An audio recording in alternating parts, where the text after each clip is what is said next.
Hungary is marching to the beat of its own drum when it comes to the COVID-19 vaccine.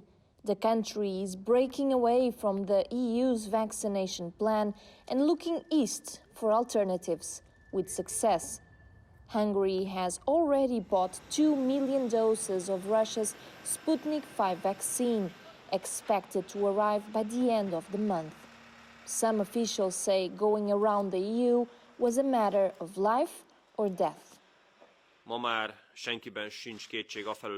By now, no one in Europe doubts that Brussels' actions failed to procure vaccines centrally. And as we are talking about human lives here, we have to speed up the availability of the jabs. Hungary has approved the use of the Russian vaccine, so Hungary can get into a better position as we can get vaccines not only from the EU, but from other sources as well.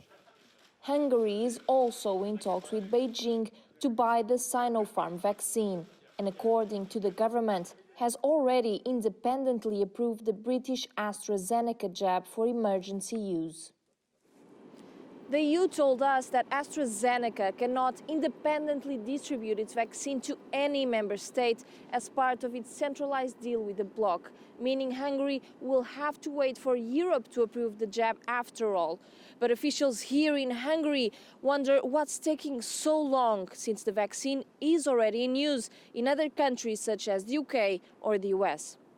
Hungarians don't need an explanation, we need vaccines. It can't happen that Hungarian people die because the EU's procurement is slow. Prime Minister Viktor Orbán has said Hungary could be vaccinating 500,000 people per day.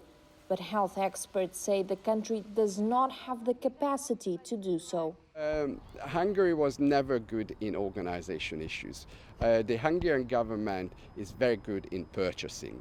No matter what cost. So again, the question was, can Hungary then vaccinate 500,000 people a day or on a weekend? In one hand, my answer is basically not likely. The European Medicines Agency is expected to present its ruling on the AstraZeneca jab as soon as Friday. If approved, Hungary could be again the first country to start vaccination ahead of its fellow European member states.